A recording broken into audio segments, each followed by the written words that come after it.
All sports, all plays. Yeah. All sports, all plays. All sports, all plays. 365, we making a plays. You talking the game, get you through the days. We're high in the court, the dime in the lane. Variety topics, living the same. All presentation, sports information. Hitting the airways, taking the nation. All sport, all plays, like working your faces. Grace at the field, so tie the laces. All sports, all plays. Yeah.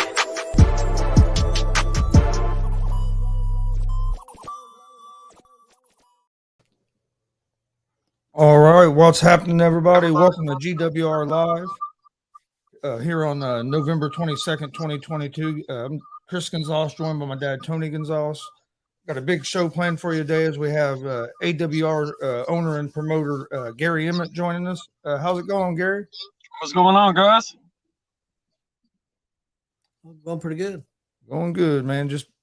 Just grinding, keep doing the shows. And you guys putting out a lot of good content out there, man. Like I spoke backstage with you guys, I'll be paying attention to your sports bets and all that. And bro, when I see a live notification, I click just to see. I mean, I watched the Joey Owens interview the other night. I'm always a viewer myself too, and it's glad to be back. Glad to have your pops in today too. Last time it was just me and you.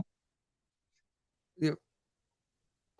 Yeah, that's cool. Yeah, I'm happy to be able to talk to you a little bit. I'll let you go ahead first. Okay. How long have you been promoting pro wrestling? I'd say we're working on now. I think it's our 4th year, going into our 5th.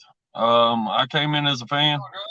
That's why, at our shows we normally don't have guardrails because I feel like it's a metaphor. I jumped the guardrail and became a promoter of wrestling out of nowhere.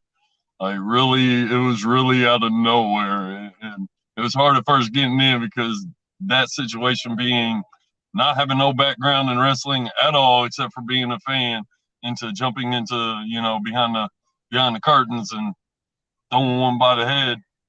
It was a different atmosphere. What got you into it? What made you decide to be a promoter? Well, I mean, there was different things. I could say it's my love of wrestling, and I was always the couch arm booker. I wouldn't have done that. I'd have done this. I'd have booked this person this way. And, my partner, who normally don't like to be named, hi, Josh, but he came to me. He's a music promoter. And I was helping him with music. I've been in music industry since I was a younger kid. And he was like, man, I want to do something different. I was like, what do you mean? He said, I'm getting tired of just doing concerts and he said, I want something different. I said, man, have you ever heard of independent wrestling? He said, man, I ain't got Vince McMahon money. I'm like, no, just like the music industry, there's another side of the wrestling industry. It's the guys trying to up and come and make it to the next level and boost their name or, all that extra shit. So he was like, let's try it. So that's really where it came from. Do you have a favorite style of wrestling that you like growing up, or a favorite match, or a favorite wrestler? I mean, I got them all. I gotta say, I was always, and probably still to this day, The Undertaker was my favorite wrestler. But at the same time, my favorite style is brawling, deathmatch, bloody, extreme wrestling. I still respect my other wrestling because I was raised on that. And last time me and your son spoke, we sit there and we spoke about how my dad, when my mom was pregnant with me, he used to turn on old school wrestling and make her sit in front of the TV so I could hear it. And then when I came out, I wasn't allowed to go straight to, hold on, I think I lost you. There we go. I wasn't allowed to go straight to the wrestling of that time. When I was coming up, I had to go watch Smoky Mountain and old school wrestling. I had to start on Bruiser Brody, and stuff like that. My dad didn't let me jump straight in. So when people were hot on WWF and Goldust and all these characters coming up, I was still watching the old Arn Andersons and, stuff like that. So I was a little bit behind. And I got into, the WWF and WWE and ECW and WCW a lot later than what a lot of other people did. And then I started watching old school stuff, lost my love for what I thought of wrestling because, it just wasn't, I was tired. I was growing up. I was past the characters. I was past the that's when I fell into the ECWs and the CZWs and the different, ultra-violent promotions like that. The old tapes, when you used to go to the gas station, had the guy selling the DVDs, and he had the most extreme, brutalist backyard wrestling. And I'd buy those tapes. I actually got a few of them still in my house, still tapes, CDs, with computer files where we get matches of stuff we want to see. Our trading tape history, my generations, was the digital content, and we started getting into that, and I started getting into like CZW and stuff like that, and that pretty much brought back my love for wrestling. I'll try to get back into WWE and all that stuff. It just, after that stuff, it's hard to go back to the seeing one style of wrestling and believing that's more violent than the other, and it's I've been stuck in the ultra violent for years now. Yeah, I imagine you probably checked out some of those Japanese death matches. Yes, definitely. I love Japanese wrestling. Like those, when you go to those, who you want and who would you want to have in, that's my names.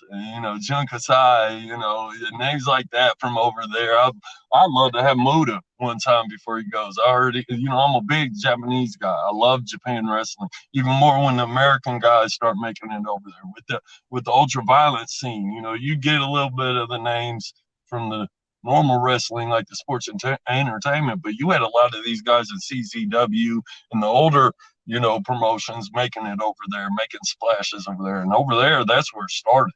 So, I mean, it's kind of homage. I love Japan wrestling. Do you have a favorite match of all time that's just your go-to? That's your favorite? It's like different ones for different reasons, but the first one that like comes to my heart that meant the most to me still to this day is Bruiser Brody and Terry Funk. Yeah. Those two, when they were beating the dog shit out of each other, dripping, and it wasn't light tubes everywhere. What we do today, it was just basic wrestling weapons. And these boys are bleeding buckets. Really, how you call it? Shoot punching. Yeah, they literally beating the fuck out of each other, and that's just like excuse my language, but they were literally beating the fuck out of each other, and you couldn't tell me that this was working and this was what people say choreographed and stuff like that. No, they were literally beating the hell out of each other. And for some ungodly, it might have been the Roman in me or whatever, but I love that. Like that, really, the UFC MMA stuff. That stuff is like when you really see them talents come out, it's a different thing. Yeah, but Bruiser Brody was fantastic. Of course, Abdullah the Butcher, another one that was bloody and violent. Terry Funk, like you said, a lot of bloody matches too. Plus, Funk could wrestle so many different styles. I mean, Funk could do anything. Yeah, definitely. Funk, that's another man. I know. Hopefully, he's doing better now. I read, his health was hitting him. But man, I'd love to have Terry Funk in my house one time. Seminar, just to sit down and sign pictures. Just to pick that brain, because that's one thing I've done since day one, with not being in this business as part of the business aspect. I came in here blank mind, what I thought I knew and what the truth is. So every time I have someone in, even if they have 2-3 years over me, even the same amount of years over me, I pick brains. I listen. I hear stories and try to adjust the way I book or the way I handle wrestlers or handle fans. Always listen and hear what people didn't like and what made them feel better or what made their experience with a company better. What's been the hardest thing getting into the independent wrestling business? Politics. Something for the where I was born, on my side of the tracks of where I was born, we don't play. We straight, as in the business, I've learned a lot of these terms, straight shooter. Like if you don't like someone, you don't like somebody for this reason. And then that's what it is. You either see each other and fight and beat each other up, or you just don't deal with each other. And that's what it is. And coming into this business, there's a lot of mouth and a lot of people barking and a lot of people just saying untrue stuff, or, you know, stories that don't come out, that if it came out, it'd screw half the people in the industry because people want to run their mouths. It's just, I don't do that. My philosophy, and most of my workers will speak for me, is come in, work, have fun, go home, have a good show. Like, that's all that fucking matters to me. I don't care about all this other stuff. I really don't. Okay, this kind of ties into that a little bit. One thing that you love about promoting pro wrestling, and one thing that you hate about or dislike. I won't say hate, but dislike about.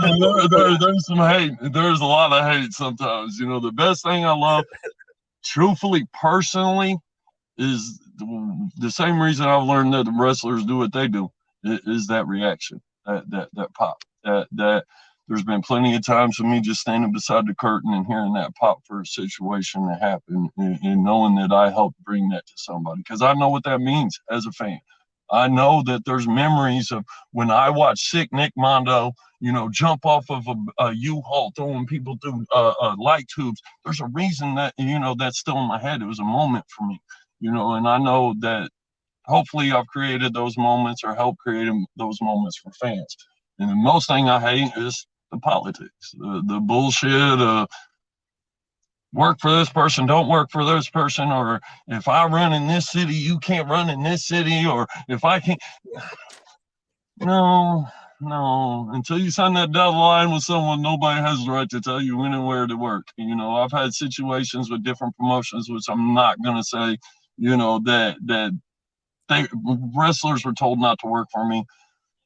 And it's like, they can't tell you that. You work wherever the hell you want to work, bro. Whoever pays you the money and you're free that day, work that day. I don't care.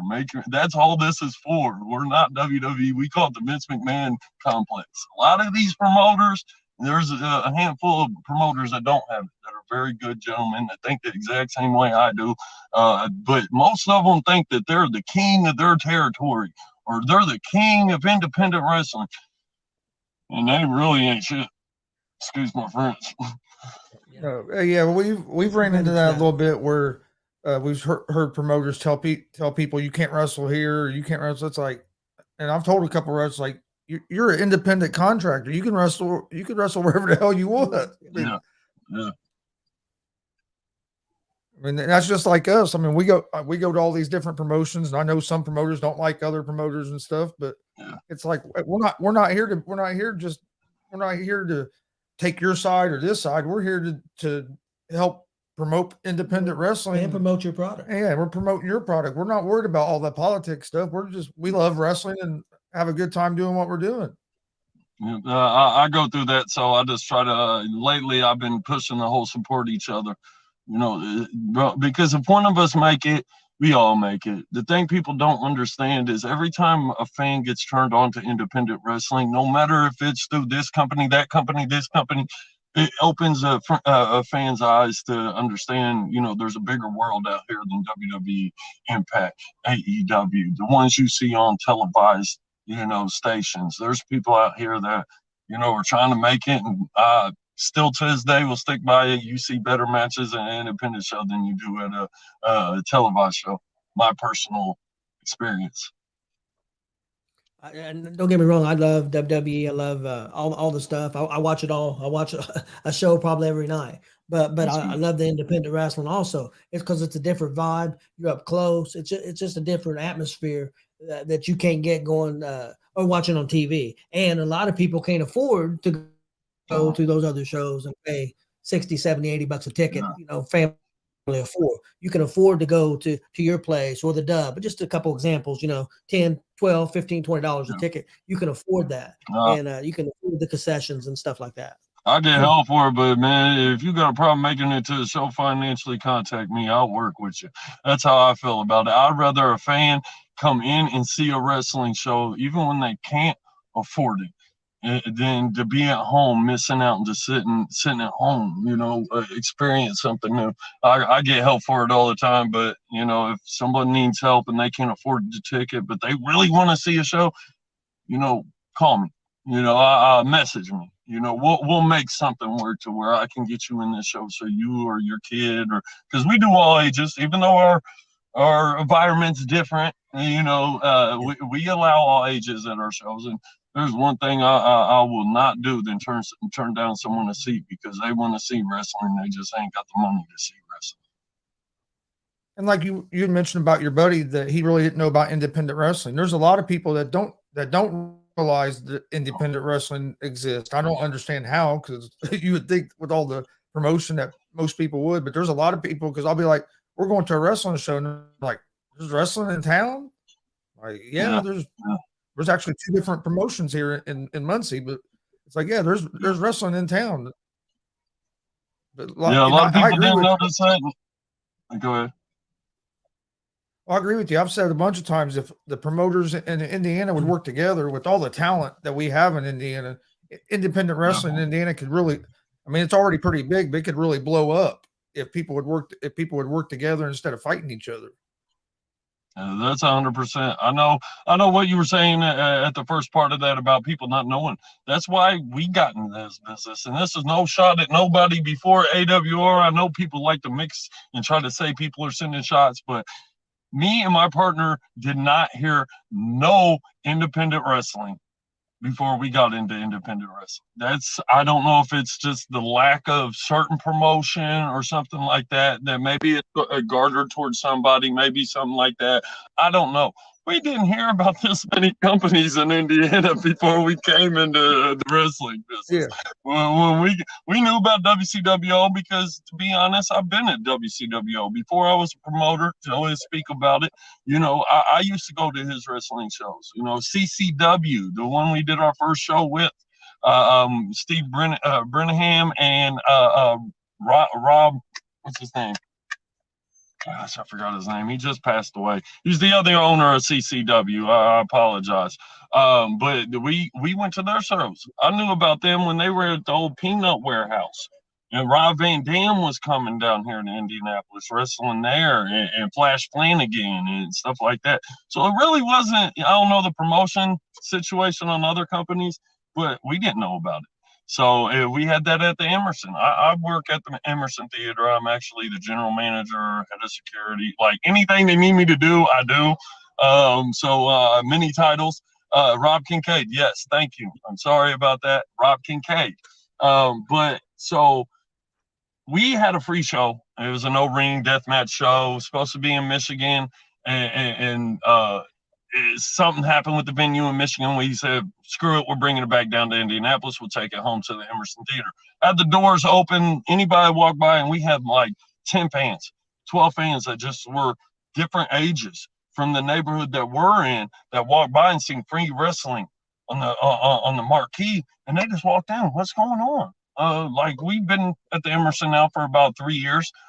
So it's like, yeah, we do wrestling here. Now I've gained a good amount of fans just from people walking by and seeing it because they don't know that wrestling is here in Indianapolis or in Indiana. Like we watched independent wrestling for years, but I'll be honest with you, when we started doing the podcast, we didn't realize how many promotions, like you said, that there was. It's like there's this many promotions in Indiana because we did. I mean, we went to some different ones, different promotions around the state, but we didn't have no idea there was as many as there was. We went to one in Indy. That's been over 10 years ago, maybe 12, 13 years ago. You may remember this one. I don't know. Insanity Pro Wrestling. Yes. I know that one by heart. So yes, yeah. I actually have one of the staff members. He's been working with me for a long time now, since we started, Donnie Tsunami. Okay. We got to see somebody you get ready to have on your show, Drake Younger. We got to see him wrestle Brian Danielson at one of the shows there. And it was fantastic. And I got to see John Moxley on that show too. You know, before these guys were ever big names. And that's what people don't know. That all those guys were doing shows in front of 15, 20, 30, 40, 50 people. And now these guys are on TV. It's just like watching, amateur boxing, amateur wrestling, anything amateur.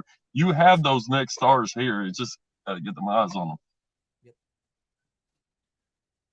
Yeah, that John Moxley match we saw was crazy. They went outside and was fighting in the middle of the road as traffic was coming down the street. It was. Sounds like Mickey Knuckles and Akira at the Emerson. They were fighting up and down East 10th Street. But Do you do all your shows at the Emerson? Lately, yes, that's home. You know, me and my partner, we do different ideas. When we first started, we didn't have a home. You know, we rented the venue, did the whole jumping around thing, and then finally, you know, with the situation that happened, you know, my partner got back into owning the Emerson Theater. He's one of the owners of the Emerson Theater, and he was just like, "Well, Gary, you know, we got a place." So it was just like, now we got a home. So we pretty much kept it there. I went out, we did one show in Michigan. We went back to German Park because our very first show was at German Park. It was us and CCW. We did a joint show called Requiem. The main event was True Skills, Shane Mercer, and Tatanka. That was before the death match really came into A.W.R. You know, we hit my second show at Al Snow versus Drew Skills. You know, so we do all kinds of wrestling, but yeah, we been at the Emerson now since my partner took back over as owner there. I recently just became the GM of the venue just to help him out, try to get everything the way it should be there. I mean, we've done a lot of work. We had to flatten the floor. When we first got there, we had a floor that was like the movie theaters. When you think of a movie theater and the way it slopes now, we still had that floor. So then we had to bolt our ring down to the floor, and oh man, talking about rewelding the ring every other event, you know, having issues with tightening the ropes. There's a inside joke between all my workers, and wrestlers, and fans, and they talk about the loose ropes, and it's like, well, when your rings like this, it's hard to tighten them things up. Well, luckily we got the floor flat, and we got Joey Owens. I appreciate the hell out of him. He helped us fix our ropes, and finally, for the first time since we purchased the rings, you know, I grabbed them ropes. It's hard for me to pull them things. So it's like, yes, yeah, okay. So we're getting everything. We got a new entrance we've been doing now. We're trying to upgrade as we go. If you need something to do with the ring, Joey's the one to ask. That's for sure. Bro, that man is a godsend to helping out. I'll tell you that. There's people I speak highly about: Drew Skills, Apollo Star, you know, Steve Brigham, Don Lynchman, aka Donnie Tsunami. You know, Joey Owens has helped me for no reason for the past 3-4 years. Whenever I had an issue, Damian Michael Cole. Him too. Whenever I have an issue, jump. Well, Joey, he just, you know, we had the issue with the ring and the ropes forever, and we never really took a break like that except at the end of the year. Well, recently we took a break after our tournament. We had a lot of concerts me and my partner had to handle, so we just took a break. Well, we had time to fix our ropes finally, and Joey jumped at it and pretty much charged me cheaper than anybody else even humored to fix it, you know, and he fixed all the issues with my ring. And there was a situation, the driver was supposed to go pick it up. He couldn't come pick up the ring. What Joey do? I'll throw it on the trailer. We'll haul it over there to the Emerson for you. Next thing you know, my ring guy, we were trying to get him the 100% right, because let me know, my ring guy that sets up the ring started off as a sound guy for the Emerson. We dropped him off the ring one day, told him to figure it out. Here you go. You know, here's a wrestling ring. Figure out how to put this shit together. So he's been learning with us. We've all been learning. In 4 years, we learn every show. We always say that. So Joey Owens came out right after work, came right over to the Emerson Theater, helped me with a situation with a turnbuckle, helped show the guy that sets up the ring, show him how to do it for nothing. And mind you, that's the whole opposite side of town of what Joey lives on. So, you know, it's for the love of independent wrestling. There ain't too many promoters out here like that, let me tell you. Do you have a favorite show that you've booked, that you guys have put on? What's your favorite show? That's hard. That's like saying which one's your favorite kid. Gotta be careful how you answer that. If you can't do just one, do 2 or 3. I mean, I gotta say overall, my favorite overall, it's a tie between ADT 2 and ADT 3. And what those are my deathmatch tournaments we do now. and there's different reasons. It's almost the same, but it's different. You know, the ADT2 was us. We brought a weekend together with a lot of companies that was wanting to come into Indianapolis, but didn't have the venue, whatever reason. We all came together like a collective, you know, and wanted to put on a style, you know, and we did that for the fans. We could have done our show by ourselves. It wasn't about that. It was about unity. Now, there was little issues at the shows, but that's neither here or there. You know, in every one of my tournaments, like, it's a story to me. It's a build up for, like, I try to build it up for the whole year. You know, with Akira coming in, Akira's been with us since day one. You know, he was on my very first show. This was ADT2. He was on my very first show. He came in, got injured. Or that was ADT1. He got injured at ADT1, almost died over the injury, you know, and then it went to, it was his first American Deathmatch tournament. So he missed a lot of time coming into ADT2. He was undefeated at A.W.R. He was taking on everybody. It was, yes, it is, Jake. But it was building the whole year of when he came back from his injury. He got injured again, got a big rip. I think everybody remembers he had a big hole in his stomach from a light tube puncturing. He just kept getting hit with injuries, and he kept fighting the whole time with A.W.R. And he was finally building him up. And to win ADT is like winning King of the Ring. You know, you're next in line. So, and then the last one was the same thing with Remington Roar. You know, Remington Roar came to me. He's what you hear about these local guys that travel town to town just to be meeting people. He got into contact with me because people we were booking at that time. Hey, I'm his kid. Can I come down and just meet you and introduce myself to you? He did. He came and did one of our tryout shows. He kept bugging me. I want to do deathmatch. Well, I've learned to kind of be like most of the deathmatch wrestlers. This ain't for everybody. So we don't really accept tourists. We don't accept people that want to come in and just do deathmatch to be hot, you know, just to get a buzz. If you're going to do this, you're going to understand the art form, and you're going to understand that, you know, you do this because you love it. So, you know, I questioned him. 2-3 new bloods went by, and he just kept on my ass about it. I was like, you know what? All right, bet. So the first thing I did was I was going to put him against John Wayne Murdoch. First death match, I'm throwing you to the fucking wolves. Well, you really want to do this? We're going to test that. And so something happened with the situation. John couldn't make the booking. So then it was like, okay, I was throwing him to the wolves. Who do I throw him to now? So I'm like, all right. Called up Pondo.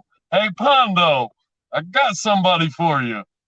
Pondo came in. Pondo put him under his wing. Pondo started leading him. Did that match, and it was amazing. It was a great story though. And the same thing with him. The whole year, he was getting these guys and putting his work in, you know, and fighting regular wrestling matches, fighting death matches, getting his hair tangled up in barbed wire. And if you've seen him, he's a long hair guy.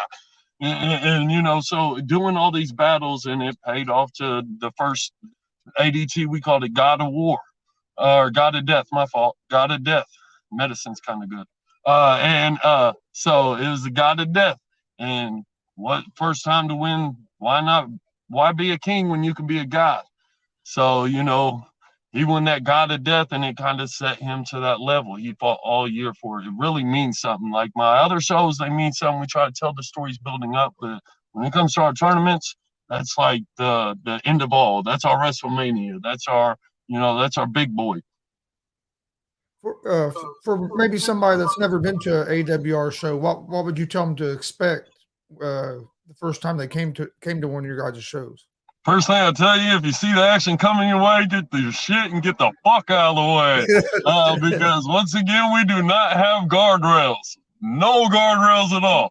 We do that for a reason. We feel like the fans get more into it when it's right in front of them. When Mickey comes over there and throws a guy or a girl on your lap, and she sits on top of them and starts pounding them on your lap, you know, it's a different experience seeing in that and being into that. So first, that's the first thing I'd say. You know, maybe if you got kids, maybe go third row, fourth row, maybe on the balcony. You know, keep them, because sometimes the little kids can get going. But the second thing is we do all kinds of wrestling. When you hear us talk about the deathmatch stuff, I have, you know, my normal wrestlers. I have my technical wrestlers. I have my submission wrestlers. I have, you know, I do it when we open the doors. You see the wrestling come in. When you see after that wrestling's in, and our announcers normally let it be known that here comes the shit. You know, because it's about to get chaos. Like, you will not see another product in Indiana as wild as ours. I had to say that the right way. But I promise, the crazy stuff you see at A.W.R, you do not see anywhere else in the state. Guaranteed. Do you have a favorite match that you've promoted? Favorite match I've ever promoted? Justin Kyle versus Rhino.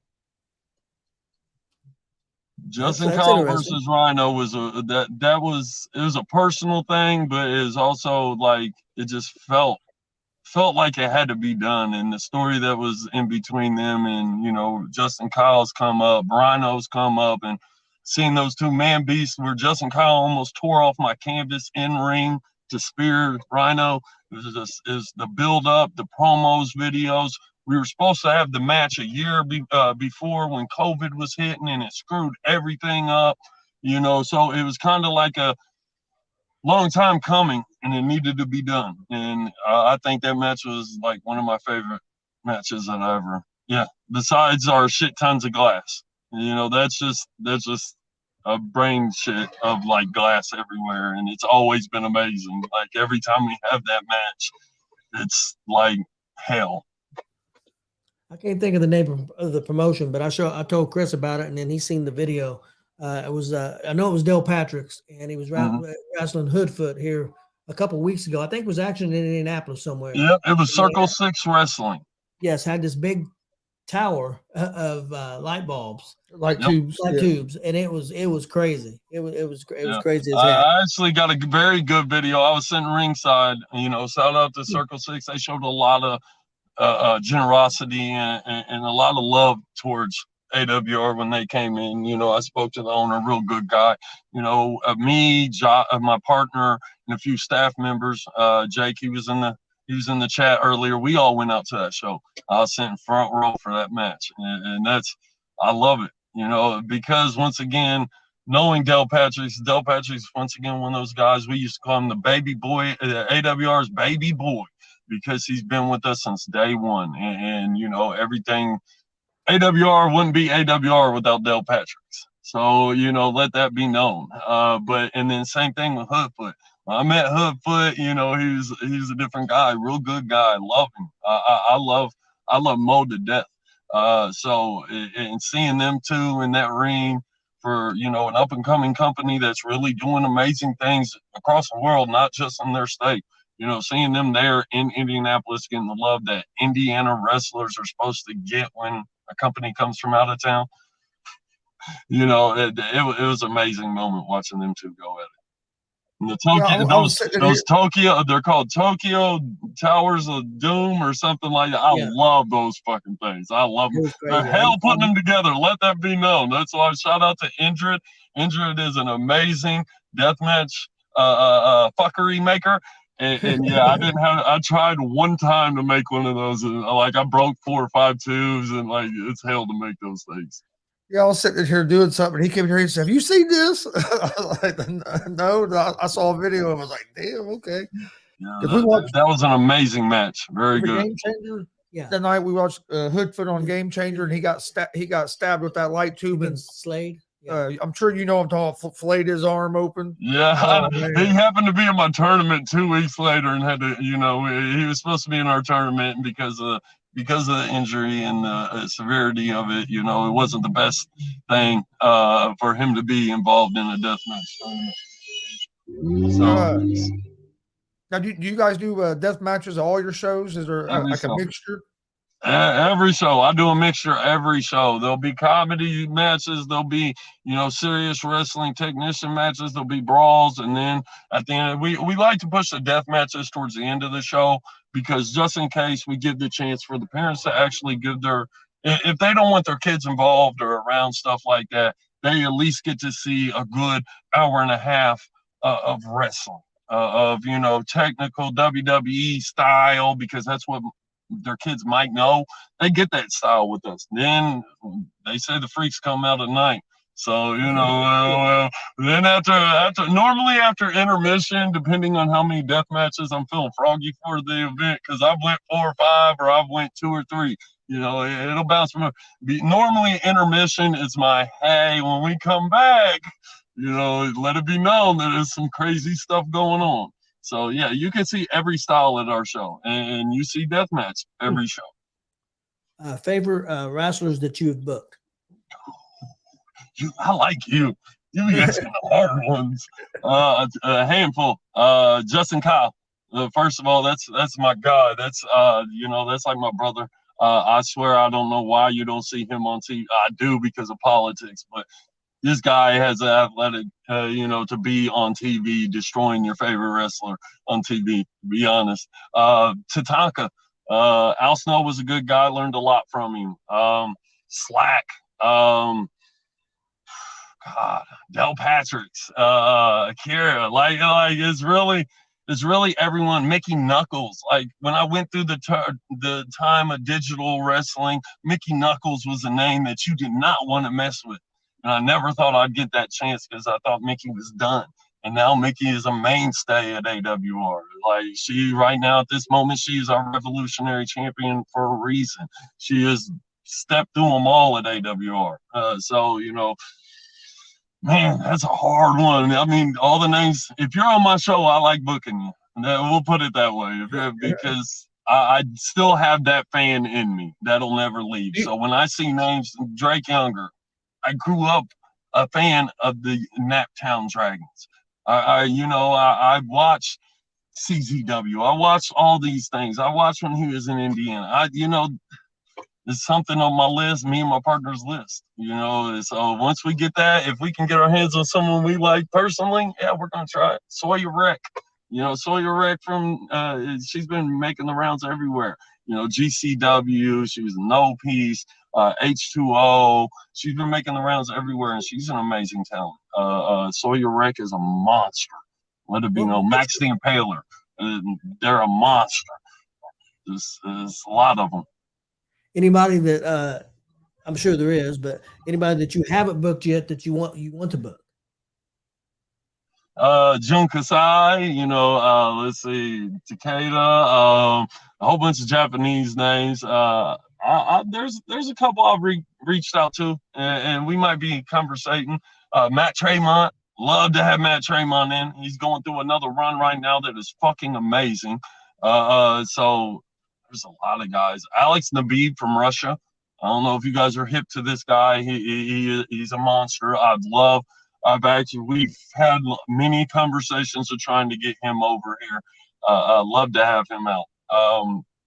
Boy, there's a lot of them. I've tried. I got a list. I have a list of 68 people that I want to get into A.W.R. the next year. So it's a very long list, but those are very big names that are high on my list and wanting to get in. What's your opinion of Game Changer Wrestling? They've done something amazing for independent wrestling. You know, a lot of people know there was situations. I don't mince words, you know, and neither does Brett. Me and Brett has had some words in the past, but it was for reasons that were misunderstood. We'll put it that way. But him and his company is fucking amazing. They're doing great things. They're showing, you know, mind you, they might have changed their style, but they still do what they do, and they're doing the best at it. No, they're the top. They're the third company in America. I'll be honest. In my mind, no shot at anybody else doing the business, but you cannot deny what someone does, and you don't see nobody else selling out ECW's arena. Yeah, I agree with you. They are the third company. I know some people think Impact, but Impact don't have the viewers and can't sell the tickets that Game Changer Wrestling sells. Yeah, they're just not. Yep. I had a question. Said, what about local guys you want to book? That list is even longer. I was going to ask you, because I know last time you came on, you said you make a list because there's so many guys you want to book, and you can only book so many for like each show. Let me see. I'm afraid it's going to close it if I try to like get to the list. because I don't want to mess up the podcast. Paragon, I want to get him back in when he gets healthy. A lot of guys have stepped into AWR before, or a lot of wrestlers, we'll put it that way, because there's been women wrestlers that come in that, because of my list, and I've always told people this, I try to give everybody opportunity. It's hard being a booker, promoter, when you have 200-300 people that you want to work with and you want to have on your show, but then you have a certain structure that you follow to try to tell a story, especially when you only do one show a month. It's hard to swap people out when you're trying to tell stories. But oh boy, there's a lot of them. A lot of them I've talked to. A lot of them coming in. Gaston, he's coming on our show for the Black Friday show, and he's been one of them I wanted to get in. I want to get Beef in. I want to get Shane Mercer back in. I want to get Hoodfoot's always going to be in. It's just so many people that I can name. There's a lot. There's Rachel Armstrong. Let me say that. Rachel Armstrong, if you're watching, every time I see her, I tell her, I want you. Come this way. When Joe, when you're done with Joe here or whatever, come this way. Let's make it work, because I love what I've seen from Rachel. Rachel is an amazing talent and really is going somewhere. Dex coming from WCW, amazing talent. Luckily, he was our first New Blood champion. He's with us now. But there's a lot of guys that I was just at WCWO the other night, peeping out workers. I go to local shows. I really support local wrestling, and I know that's my scouting. I'll go there and you'll see the bright red hat. Immediately, you know who I am. I'm trying to see if I want you to come this way. I know Jordan James was on here earlier and said he was ready to make his debut. Yep, Jordan, we actually talked when I was just at WCWO, when I was just bugging Rachel the last time. He was sitting in the ring and I was bugging Rachel, talking my spiel. I always talk to her, throwing them scouting jabs at her, and I looked over Logan. I said, "Hey man, we gotta get you in."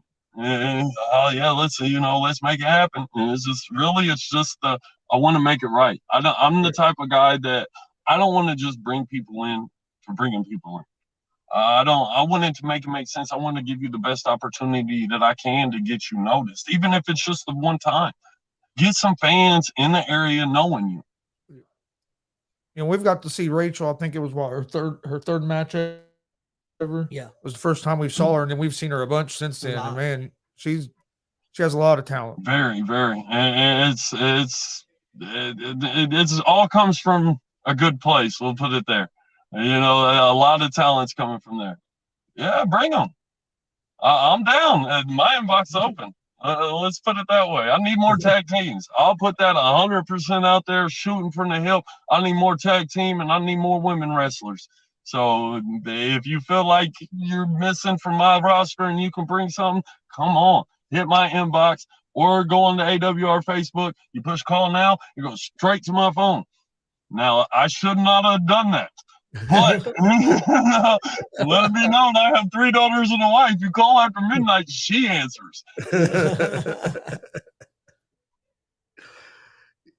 Well, you had mentioned it. You got a big show coming up this Friday, Sweet Home, Indiana. How excited are you for that? Very. It was meant when we first brought it up to be for Indiana. Really is showcasing our best or the best of Indiana. It's just an Indiana wrestling show, trying to give love, respect to the past, to the future, to everybody that's taken part into trying to make Indiana a whole. There's some people I wish I could have got on the show. There's people that was supposed to be booked on the show, but we couldn't make it work because of days. I know I picked a crazy day to have a wrestling show, but it's for Indiana. Me and my partner say it all the time. Wrestling is not where the money is for us. We do wrestling because we love it. And our last show of the year, which we always take a break at the end of the year. I like the off season. Once again, I'm married with kids, so kind of helps me out stay married with kids if I take a break. So at the end of the year, we take a break, and this is going to be the one to close it off. Everybody talks about how our year's been, how it's been a banger year, how we did this match, this match. Well, if we're going to go out, we're going to go out with a bang, and I think I've caused a pretty big bang with this show. Yeah. Yeah, it's a really good card. I'm disappointed because you got a great show and WCWO got a great show. I didn't know about either one of the shows, and I set up a Thanksgiving dinner here at my house that night, so I can't go. So I keep getting that. I keep people be like, man, I was going to come to the next show. I talk, you know, why'd you do it on Black Friday? Well, see, you know, when you work at a venue and you have the calendar and there's only certain days open, I had to do what I had to do. I mean, the whole thing with Rachel, you know, pull the curtain back a little bit. That was an issue with her being on this show, is that, you know, I respect loyalty. We'll put it that way. You know, Dub was having a show, and we know that, as you see, we've moved Saturday, Sunday. You know, we'll bounce us, but I've never touched a Friday. There was a reason, you know, not to step on people's toes, you know, and I knew that, and Joey knows the reason why. You know, me and Joey spoke many times that we did this Friday and why we did it, but, you know, she had to work that show. So I don't, I'll tell you, just like I put on posts, if you go to WCWO and say you get out of there and you have time to make it to A.W.R, if you walk up to my door showing me that you were at WCWO, you get 50% off. Guaranteed. I want you to show support. And if you don't, if you can't make it to my show, please make it to Joey's. If you can't make it to Joey's and WCWO, please make it to A.W.R. Support each other. I want my house full, don't get it wrong, but I don't want people to have to choose. No, well, speaking of Joey, I saw Joey's on your show on that Friday night. Yeah, it's Joey Owens versus Pogo versus Mickey Knuckles for the Revolutionary title in a 3-way death match. See that? Yeah, so I want to be there, and I can't be there. Now, see, I work Thanksgiving. I have to work Thanksgiving, so we have to do our dinner on Friday. So it's just one of those things. No, well, I'll tell you, you know, I can't put too much out of it, but when the show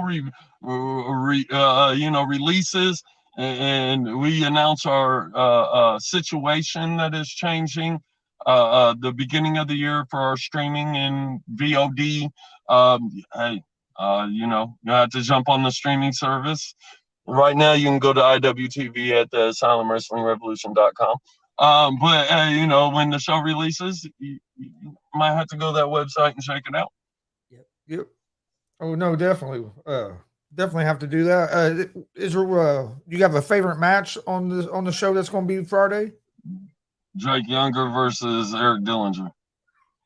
That's you're talking about. Drake Younger was one of the forefathers of the what we call hybrid, you know, death match guys. And, you know, a lot of people, and my daughter's walking up. I'm doing the interview right now. Oh, okay. Me too. Trying to get on camera. She's like,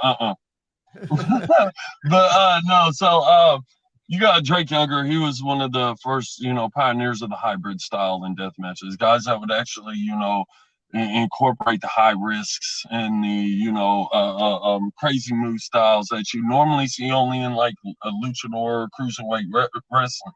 He started moving that into the deathmatch wrestling, which I love. I'm a huge fan of. You know, there was a lot of guys that was doing that, but Drake was one of those, you know, top tier guys.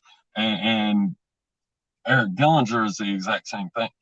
Eric Dillinger is a hybrid. He can wrestle you, you know, technician. He can brawl with you. He can high fly on you. He can, you know, he can do all that stuff. And now he's got that taste for blood.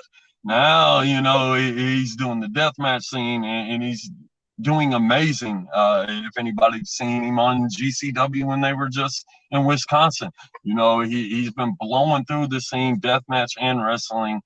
very fast. He came to me on a trial show. Next show had a three-way with had a three-way. Then his next the three-way I think was Calvin Tankman and someone else. I forget who the match. I have so many matches.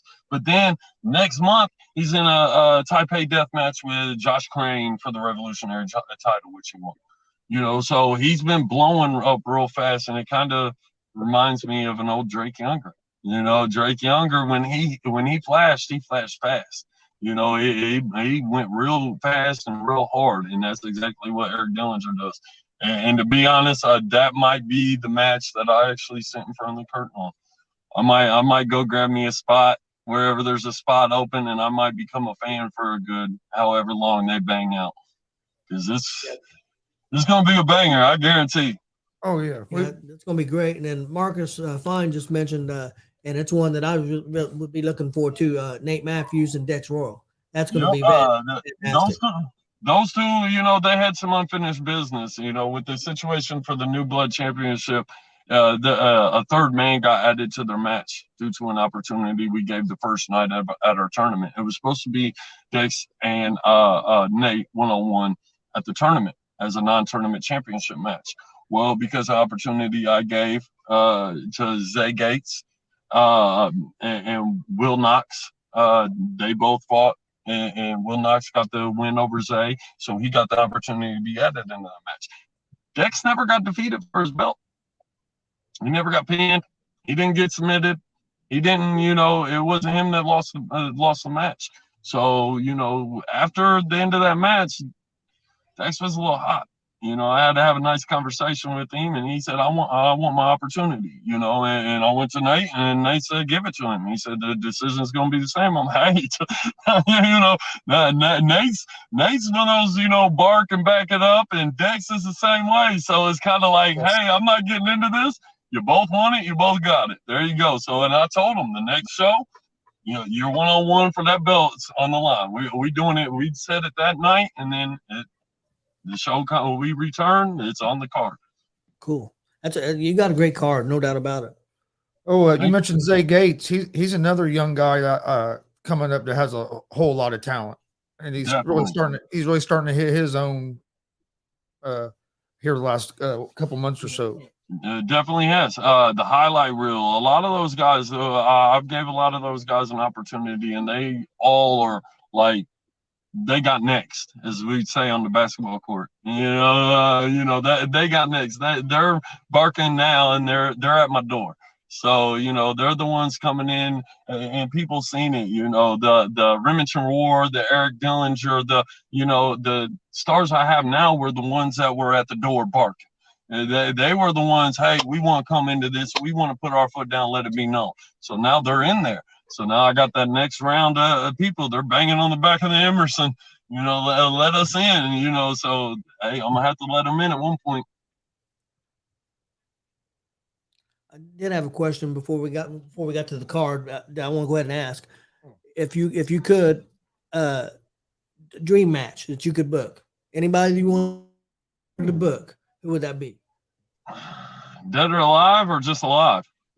We can do both. I don't care. Okay, alive, I would want to put Sick Nick Mondo versus Eric Dillinger, because it's another one of those hybrid, you know, guys that could bang out no matter if they wrestle or bang out or if there's light twos involved. And I'm a Sick Nick Mondo mark. Like, I've spoke to the gentleman. He sent me some of his UFO pants signed. He's a real good friend of mine. I bug him like at least once a month. Hey, you itching yet? Hey, you know, like, just let me know. You know, like, the number does not matter. Just let me know when that comes. Let me, if it ain't for me, let me be front fucking row for it. You know. So, but passed away. I'd have to be a brawler match. It'd have to be a shoot fist fight, and it'd be Justin Kyle versus Bruiser Brody. Hey, the dog even got involved on that one, like, oh, you can't put those two in the ring together. I think that nobody would be safe in a venue if you could get Bruiser Brody and Justin Kyle in a ham hock fight. Like, just you're gonna see some crazy things. And I think that'd be the biggest like brawler battle that you could ever see. What do you think's been one of the maybe the craziest match that you've booked? Akira versus Mickey Knuckles. They went 34 minutes, I think 34, 36. Don't quote me on that. It's on YouTube for free. You can go to YouTube, Asylum Wrestling Revolution. My editor ain't working, but if he was, I'd have him put it right there. You go there, you can watch it for free on YouTube. And I'm telling you, like, pull a curtain back. I don't get involved with matches. I'm not a wrestler, so I'm not going to tell you what to do. So I did not know anything that was going to happen. And when you see everything that happened, it was a crazy night. Yes, they did, JC. I'm telling you. Well, don't want to see that. You can't deny the fans. But yes, they fought. They broke TVs over their heads. They were swimming in rubbing alcohol and lemon juice and gusset plates. They fought every part of my venue, and then they fought in the middle of East 10th Street. The only time I've ever seen East 10th Street dead. Like the only time a car would not become, we have maybe one car drive by for the 15 minutes they were out front. But like they kept trying to throw each other in the cars, and when they throw each other out there, no car would be coming. So, but like a kid almost got kicked. Like it was the wildest, craziest. Like, oh man, that match was something. That'll always be, you know. There's insides to that, and I'll say right now, Akira, you was right. If you ever see that, yeah, you was right. But yeah, that's the craziest match that I ever seen in A.W.R. There's different ones. I mean, I seen Del Patrick's Akira eat Del Patrick's ass and then spit the ass blood into John Wayne Murdoch's face. So there's been some questionable things in A.W.R. But yeah, the Akira and Mickey Knuckles would have to be the most craziest match that I ever put together. We're definitely going to have to get to a show next year when you guys start back up. And that happened during COVID. That's the weirdest thing. The Akira, Del Patrick's, John Wayne thing was another situation when COVID just started. And everybody's like, oh, this ain't shit. This is a hoax. We had a skating ring. We used to do, we did a venue that was a skating ring that got converted into a haunted house. I think actually the event that I'm talking about is on my YouTube for free. I might be wrong, might be right. Do not know. Check it out. And they were having a three-way, and Dale always tells people back then he was going to make him eat his ass. So he dropped trowel and backed that thing up. And Akira wasn't scared. He took him a bite out of that big piece of ham. And when he did, John came at him. And when John came at him, he spit the ass blood in his face.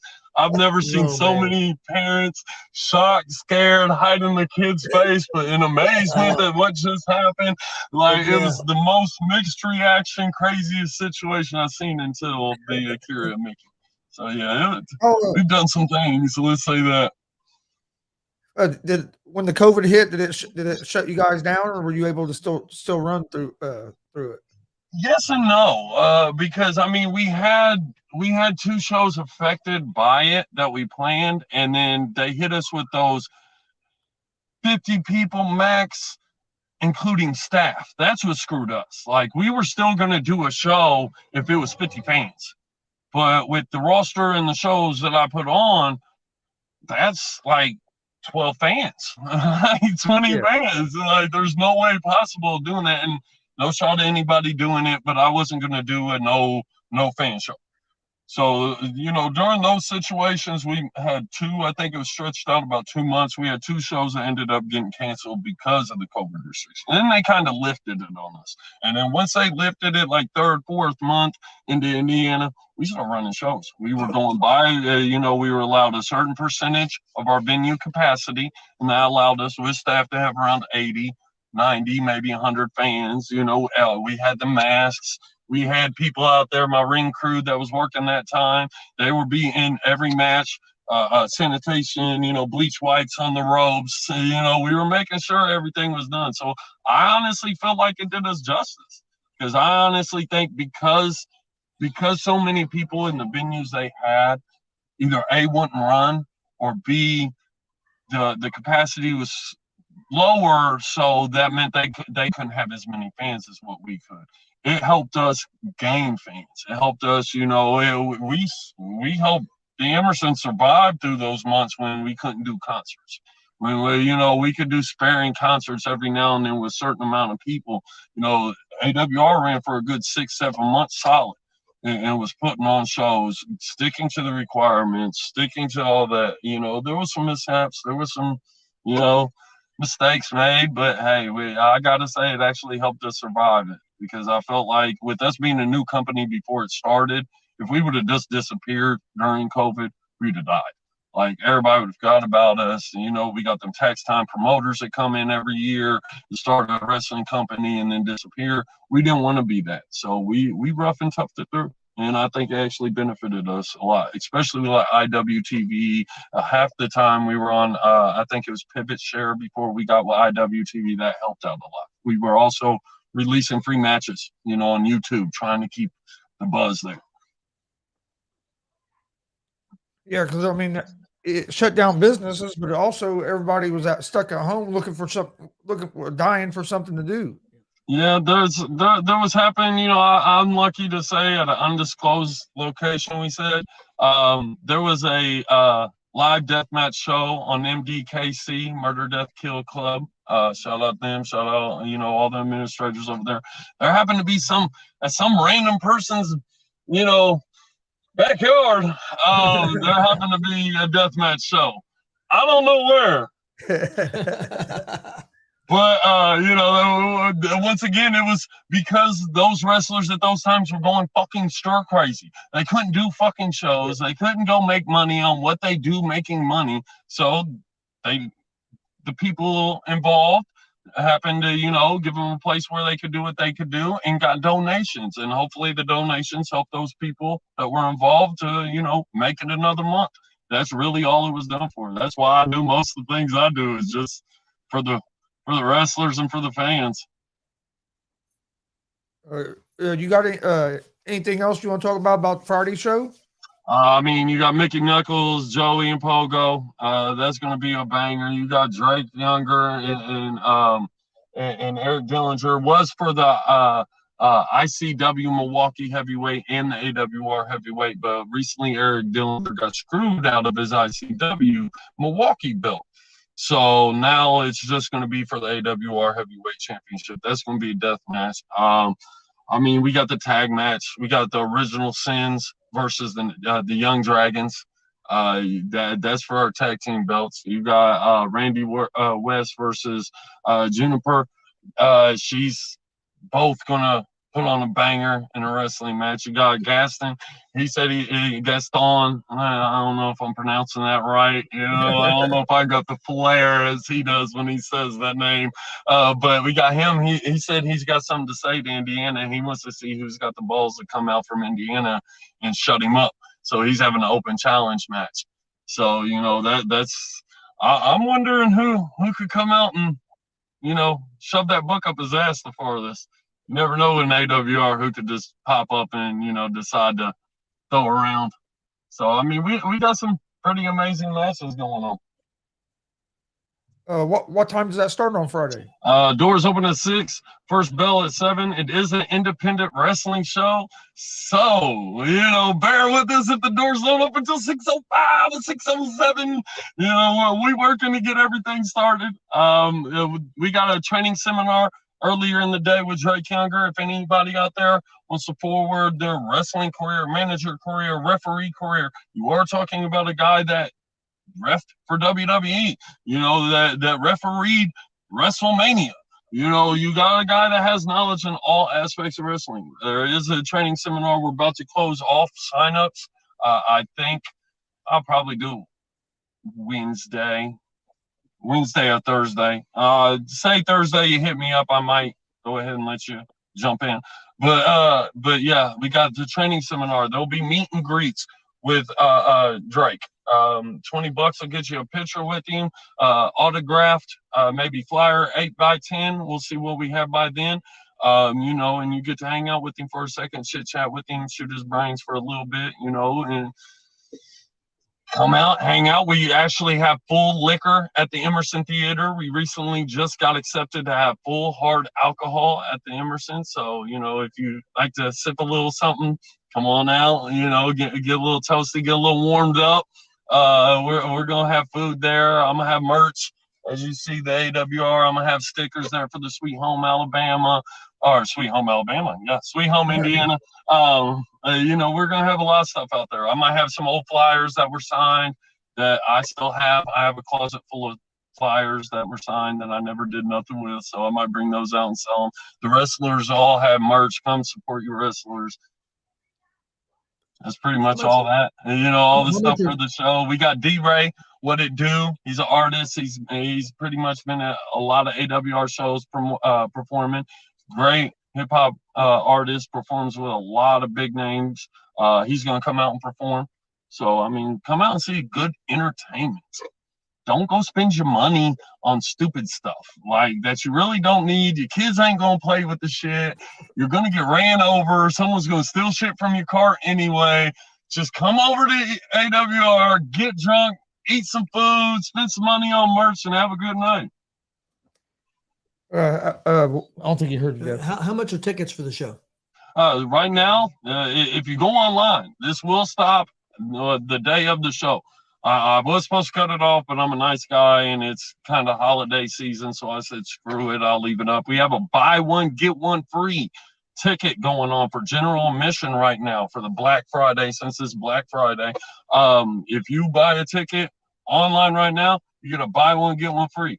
If you buy at the door and you show me proof in the past month, in the month of November, you have been in any wrestling shows, I don't care if it was WWE, AEW. If you have been to a live event, you bring that ticket stub, bring that selfie of you standing at that wrestling show or whatever it is, I will give you 50% off at the door.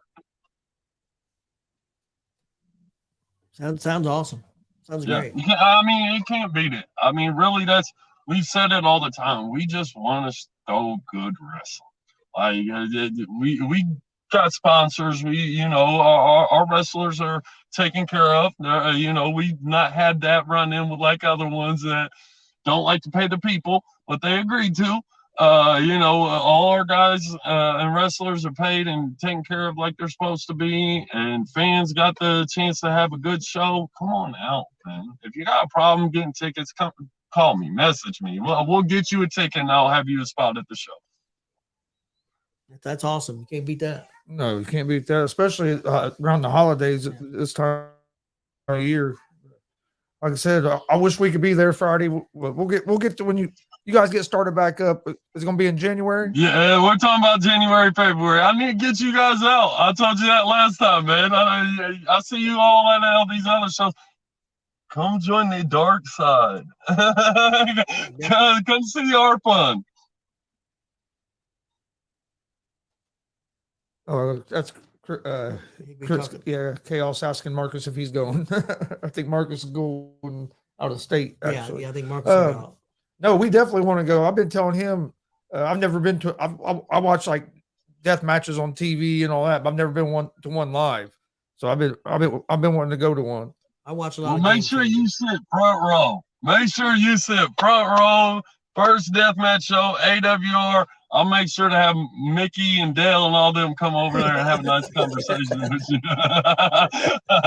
Let you see what that spooky dust smells like. All right.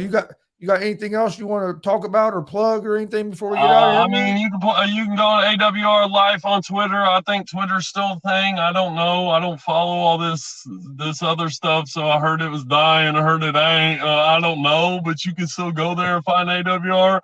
You can go to our YouTube. You can catch so many free matches. I'm telling you, if you have not seen an A.W.R match and you want to, go to our YouTube. Check it out. There are so many great, amazing matches on there. I got the ending of Mickey Knuckles and Casanova. That's at like 209,000 views. check that out. Find out why we got the buzz that we do have. We go ham. We go very crazy at our shows. Check out, I think we got Teespring. I think Teespring changed to another name. So you can still go Teespring and search the Asylum, find merch there. You can go to IWTV shop. You can find some of our merch. I think we have 2 shirts on there. You can contact me if you see some merch. I still got Asylum Deathmatch Tournament 3 shirts. I still got beanies. I do not have any masks anymore. Everybody keeps hitting me up for masks. I do not have any goon masks no more. I promise I'm bringing them back, but I don't have them no more. But so you can go there. Facebook, you're probably on it now. Asylum Wrestling Revolution. You can go to the website. They go straight to our IWTV. If you don't have an IWTV, use the code A.W.R. Life and won't get you a free month like everybody keeps saying. They told them to stop telling people that, but people keep telling them that. It'll actually just support your independent promotion that you put their code in. It supports us and gives us a little kickback. So please use those codes. Even if you don't use mine, use someone that you support so they can get supported. Support each other, please. And no matter what you guys are doing, if you're wrestling fans, if you're sports guys, if you're musicians, if you're just fans of overall, support each other, please. So we all can make some money. We all can get to where we belong to be, and we all can give you guys the entertainment you deserve. And check out the Emerson Theater. We have amazing concerts there too. Everybody always talks about that's that place that wrestling goes on. We actually do a lot of good concerts too. Well, what is it? All kinds of music or? All kinds of music. I've had Texas Hippie Coalition there. We've had Hate Williams the Fourth there. We've had Sada Baby rapper there. We have all kinds of different music that comes through the Emerson Theater. The best thing to go is go to theemersontheater.com or go to their Facebook, The Emerson Theater, and check the events. And there's amazing concerts there. Tip your bartender. I heard he's a very nice guy. No, yeah, definitely go support. That's how everybody can grow. If we all support each other, we all can get where we're trying to get. Yep. There's too much fighting and hating going on already in the world. Nobody's making money when you're spending more time worried about somebody else's money. Yep, that's true. And Mama said, keep your eyes on your own paper. So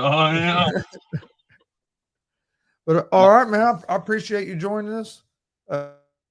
You're welcome to come on anytime. We'll definitely get with you after the first year, and we'll get to a show. Definitely. Let me know. We'll sit you up front. I don't know if Pops wants to be by that spooky dust, so we'll sit you up front first.